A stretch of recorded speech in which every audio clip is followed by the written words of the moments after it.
პოლიტიკური დევნა უნდა დაასრულდეს. უკვე მეორე დღეა უმძიმეს და ამ მოწოდების ამ შინაარსის შემცველ განცხადებებს ისმენს ქართული ოცნება დიდი ბრიტანეთიდან, შეერთებული შტატებიდან და ბრიუსელიდან, როგორც აღმასრულებელი სტრუქტურებიდან, არამედ ასევე ევროპარლამენტის დონეზეც ყველა პოლიტიკური ჯგუფი და პოლიტიკოსი მოუწოდებს ქართულ ოცნებას, რომ შეწყვიტონ დევნა თავისუფალი ხმების წინააღმდეგ, რადგან ეს ანგრევს საქართველოს დემოკრატიას და ეს განცხადება გააკეთა მარტა კოსმა, რომელიც არის ევროკომისარი და რომელმაც ევროკომისიის სახელით უკვე მესამედ გააკეთა განცხადება პოლიტპატიმრების გათავისუფლების მოთხოვნით, მათ შორის ანიტა ჰიპერთან და კაია კალასთან ერთად.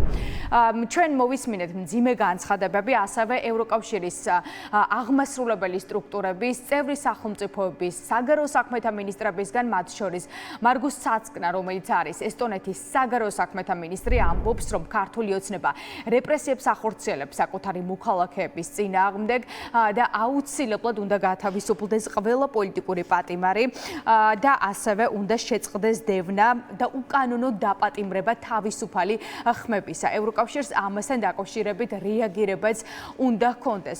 როგორც მოისმინეთ, საერთაშორისო რეაქციები არის განსაკუთრებით მძიმე მას შემდეგ, რაც ქართულმა ოცნებამ 7-ვე ოპოზიციონერი ლიდერი უკანონოდ გაუშვა ციხეში მხოლოდ და მხოლოდ იმის გამო, რომ ისინი არ აღიარებენ ქართული ოცნების პარლამენტს და უარს ამბობენ თია წულუკიანის საგამოძიებო კომისიაში მონაწილეობის მიღებას. ჩვენ ასევე ჩავწერეთ ინტერვიუები ევროპარლამენტარებთან, რომლებსაც ჰქონდათ საკმაოდ მძიმე რეაქციები.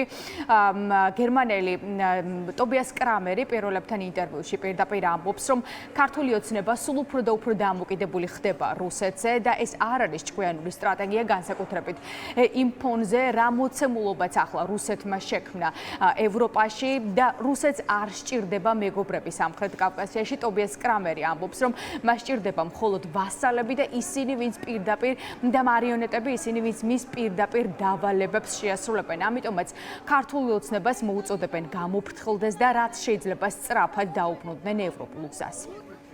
To be entirely honest, very hard for us to understand why they're doing that. ამ მომენტისთვის მთავრობა აბსოლუტურად საპირისპირო მიმართულებით მიდის. გულწრფელად რომ გითხრათ, ძალიან რთული გასაგებია, რატომ აკეთებენ ამას. ისე ჩანს თითქოს ისინი მიისწრაფიან, რომ კრემლზე დამოკიდებულები გახდნენ, მაგრამ ეს ჭკვიანი სტრატეგია არ არის. ჩვენ სხვა ქვეყნებშიც ვნახეთ ეს, მაგალითად სირიაში, რომლის მთავრობაც პუტინის კლიენტი გახდა, მასზე დამოკიდებული გახდა. პუტინს მოკავშირეები არ უნდა, მას ვასალები და მარიონეტები სჭირდება. ამიტომ არ ვფიქრობ, რომ ამ მიმართულებით სიარული ჭკვიანურია. And I don't think it's a very smart move to move in that direction.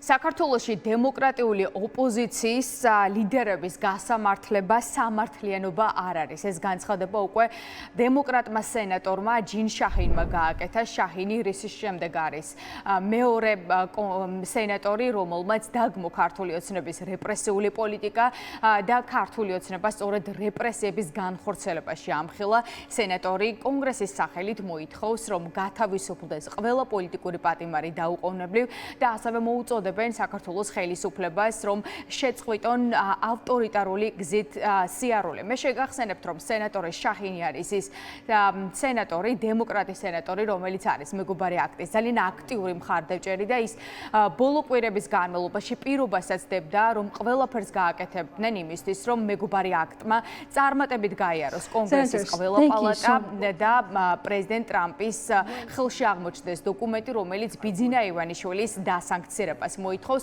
შეგახსენებთ იმასაც, რომ აღნიშნული კანონპროექტი ახლა სენატის გაფართოებულ ხდომაზე უნდა დამტკიცდეს, რის შემდეგაც უკვე ამ მოთხოვნას ტრამპი მოაწერს ხელს. ამიტომაც სენატორები მოუწოდებენ ქართულ ოცნებას, რომ ვიდრე გვიანი არ არის, გადადგან დემოკრატიული ნაბიჯები. საქართველოში დემოკრატიული ოპოზიციის ლიდერების გასამართლება და დაკავება სამართლიანობა არ არის. ეს რეპრესიების ნიმუშია. ბადრი ჯაფარიძე, მამუკა ხაზარაძე, ზურა ჯაფარიძე, ნიკა მელია, ნიკა გვარამია, ირაკლი ოქრუაშვილი და ბევრი სხვა დაკავებული იმსახურებენ თავისუფლებას ახლავე. ევროკავშირი ქართული ოცნების რეპრესიული პოლიტიკის საპასუხოდ სათანადო ნაბიჯების გადადგმას აანონსებს რამდენიმე დღის წინ. ევროპულ საბჭოში გამართული მსჯელობაც სწორედ ამაზე მეტყველებს, თუმცა ევროპარლამენტარებიც აქტიურად მოუწოდებენ ევროკავშირს, რომ არ დააყოვნონ და რაც შეიძლება სწრაფად დაასანქცირონ ბიძინა ივანიშვილი, რადგან ეს არის ერთადერთი რისიც ივანიშვილს ეშინია და არა მხოლოდ ივანიშვილს, მის უახლოეს გარემოცვასაც. ტობიას კრამერი ამბობს, რომ ქართულმა ოცნებამ ძალიან კარგად იცის რა უნდა გააკეთოს იმისთვის, რომ ქვეყანა ევროკავშირის წევრი გახდეს, უნდა შეასრულოს ასოცირების შეთანხმებით ნაკისრი ვალდებულებები და ახლა საქართველოში იმდენად მძიმე სიტუაცია, რომ ევროპარლამენტარები არა მხოლოდ უვიზო რეჟიმის შეჩერებას და სანქციებს ითხოვენ, ასევე მოუწოდებენ ევროკავშირს, რომ შეიმუშაონ დოკუმენტი კონკრეტულად ევროკომისიამ და დაადგინონ ასრულებს თუ არა საქართველოს ამჟამინდელი მმართველი გუნდი ასოცირებით შეთანხმებით ნაკისრ ვალდებულებებს, თუმცა ტობიას კრამერი ამბობს, რომ ამ ვალდებულებებს ქართული ოცნება არ ღვევს, რადგან ნომერ მეორე მოთხოვნა ამ დოკუმენტში არის ის, რომ საქართველოს ხელისუფლება უნდა იყოს თანხვედრაში ევროკავშირის საგარეო პოლიტიკასთან და უნდა დაიცვას ადამიანის უფლებები, რასაც ბუნებრივია ევროკავშირი საქართველოში ვერ ხედავს. Incredibly worrying the things that we are seeing at the moment. რასაც საქართველოში ვხედავთ, ძალიან შემაშფოთებელია. ვხედავთ დემოკრატიულ უკუსლას. ქართული ოცნება ცდილობს ქართველი ხალხის ევროპული ოცნება მოაქციოს კრემლის კოშმარული ჩრდილის ქვეშ. ჩვენ გვინდა რომ საქართველოს ევროპული მომავალი ჰქონდეს, მაგრამ საქართველოს მთავრობა თავისი ქმედებებით ამ მომავლის წართმევას ცდილობს. ამიტომ მოვუწოდებთ ევროკავშირს დაუწესონ ტარგეტირებული სანქციები. ასევე უნდა ვიმსჯელოთ ასრულებს თუ არა ოცნება ასოცირების შეთანხმებას, რადგან იქ არის პარაგრაფი 2, რომელიც ეხება დემოკრატიის და ევროპული ღირებულებების პატივისცემას. ჩვენ ამ დოკუმენტს უნდა გადავხედოთ. თუ ქვეყანას ევროკავშირში გაწევრიანება უნდა, ძალიან მკაფიო სტანდარტები გვაქვს. ამ მომენტში მთავრობა არათუ ამას ასრულებს, არამედ აქტიურად უთხრის ძირს ევროპულ გზას. ამიტომ ევროკავშირის მხრიდან პირდაპირი შედეგები უნდა მოხდეს სანქციების კუთხით, რადგან ვიცით, რომ ამ მთავრობის მიღმა ივანიშვილი დგას. ეს არ არის მთავრობა, რომელიც აკეთებს იმას, რაც სურს. ეს არის მთავრობა, რომელიც აკეთებს იმას, რასაც ივანიშვილი ეუბნება. Ivanishvili is behind this government. This is not a government that does what it wants. It's a government that does what Ivanishvili tells them.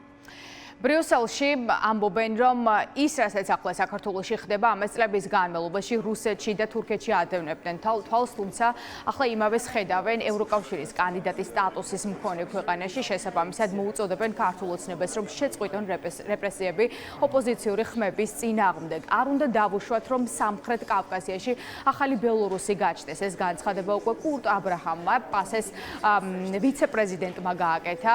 ევროსაბჭოს პრეზიდენტი მოუწოდებს ევროსაბჭოს, რომ რაც შეიძლება სწრაფად იმოქმედოს ევროსაბჭომ ამ რეპრესიებთან დაკავშირებით და პასუხი აგებინონ ქართული ოცნების ანტიდემოკრატიულ რეჟიმს.